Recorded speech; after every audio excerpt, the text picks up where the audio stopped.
Hey there, class. This is Mr. Pritz. Hope you are well. We're going to take a brief look at an introduction to the historical books.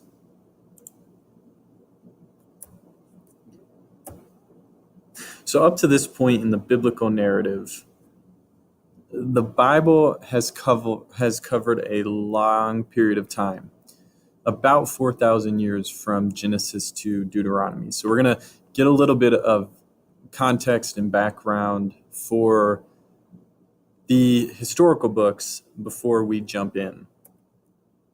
So in the book of Genesis, God creates the universe along with man and woman. God floods the earth, but Noah, because of his holiness or righteousness, is preserved. Humans then want to be God, so they build a Tower of Babel. If you remember, they built that tower to try to reach heaven, to try to be their own God.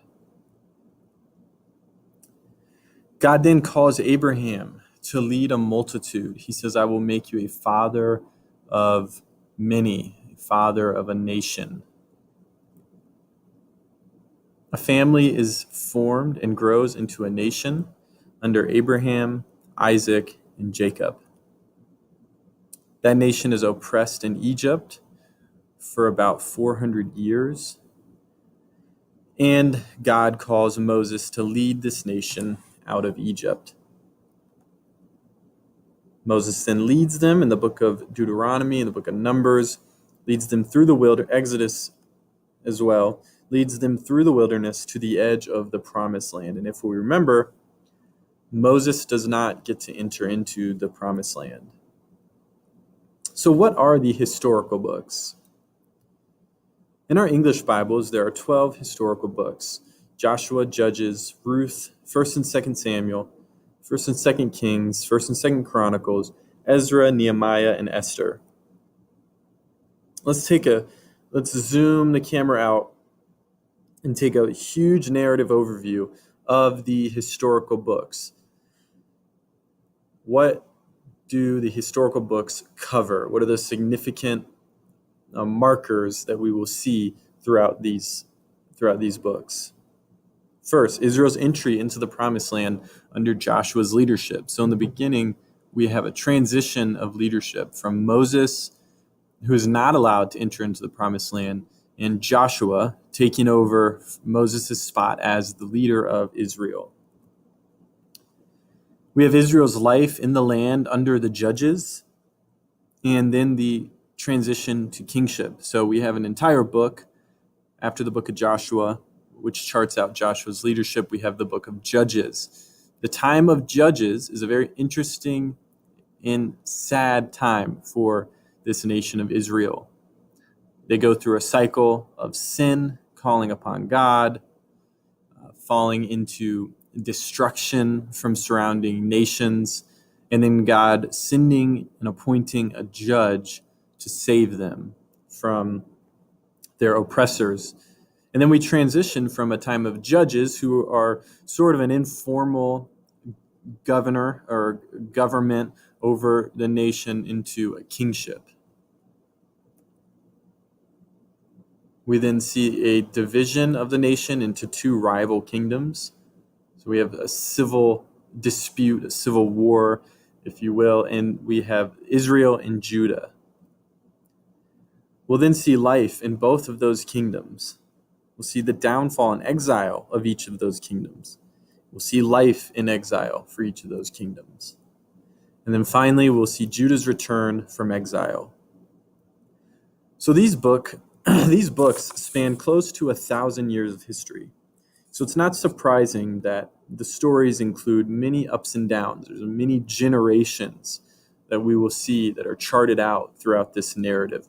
Many different people, their ideas about God, their ideas about life, their ideas about government and society will progress and change as the narrative goes on.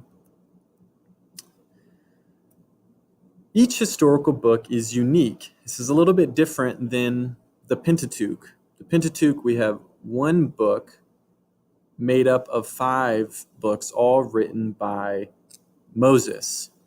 So there's within the Pentateuch, there's a little bit of continuity of narrative. In the historical books, we don't have that quite as much. But there are overarching themes that have their roots in the Pentateuch. Remember, the Pentateuch provides many themes that progress and change and build upon itself throughout the entire biblical narrative. So some of those themes are God's sovereignty over Israel and the surrounding nations, God's presence, his presence near and his presence far, God's promises, his present promises and his future promises. Some of those promises link all the way back to Abraham, even making Abraham a father of nation and promising Abraham to deliver his people to the promised land. We actually see that fulfilled in the book of Joshua. God's kingdom, both divine and human. God's covenant, reward, and punishment. We see that going all the way back to the giving of the divine law in Deuteronomy, in Leviticus. So some literary features. The largest single literary genre in the historical books is narrative. Now, when we say narrative, you might think of a fictional book like Lord of the Rings or The Hobbit or The Lion, the Witch, and the Wardrobe. But we don't mean a fictional narrative or a fantasy.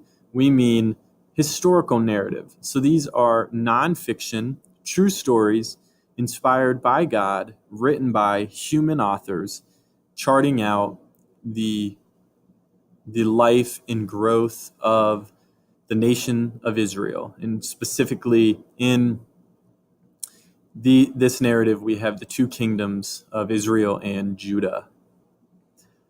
In some other subgenres in the historical books, we have poetry, genealogies, lists, and letters. So along with learning how to read historical narrative, specifically this ancient historical narrative, we're going to learn how to read poetry, biblical poetry. We're going to see why genealogies are significant to the storyline and why these people would have taken the time to think through writing a genealogy, charting all the way back to Adam even. There's lots of lists. Some of these are military histories. In the military writings, we have things like numbering of armies and numbering of tribes, and we have families and all those being listed out. And again, it seems mundane, and we're not going to go through and read every single name on these lists, but what we do realize when we see lists in the Bible is God's care for each and every individual. The fact that they would take the time to write out each individual's name only shows that God really cares about the present moment. He really cares about each person throughout history. And then we have letters being written back and forth. Some tips for reading the historical books. As always, remember, these books are ancient. When we read the Bible, we are reading an ancient book. And so one of the greatest tips for reading the biblical stories, biblical narratives, is to take on an ancient imagination. Break the big books up into episodes. For example, the book of Joshua, or the book of Judges, or the book of 1st and 2nd Samuel. These big books that span out a long period of history, chunk them down into episodes, similar to how you would watch episodes on Netflix. There is a longer plot, but in an episode, you're only going to have a chunked down, shorter plot. You're not going to see the full series in one sitting. You're going to chunk it down into episodes.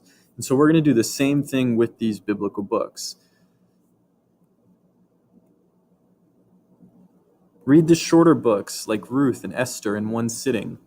When you're able to read a shorter book in one sitting, it's really helpful to have that book really take over your imagination And that can only happen when you can sit down and read it all in one sitting. So we'll do that with these books like Ruth and Esther, and then we will take time analyzing the characters and the plot and the setting and pulling out themes and patterns and then trying to derive a meaning of these books. Pay attention to characters, how these characters relate to others and God. What kind of decisions do they make under pressure? What kind of decisions do they make when things don't go well?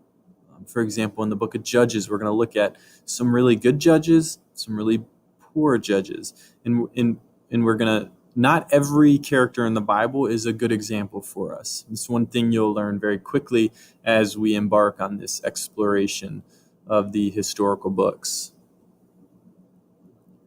Pay attention to the setting. If you'll notice, one of the most fascinating things when we jump into the book of Joshua is that when the people enter the promised land, that is where the rest of the Bible, so that's another 2,000 years of history, takes place, is within this promised land. Pay attention to repetition. If it's repeated, it is important. Remember that the Bible first began as oral tradition. And so if something is repeated, that means it has proven the test of time. And that means it's very important. So one of the biggest things we're going to be doing when we read these historical narratives is to chart out patterns, repetitions. Anytime you see a phrase that you've seen before, mark it in your Bible.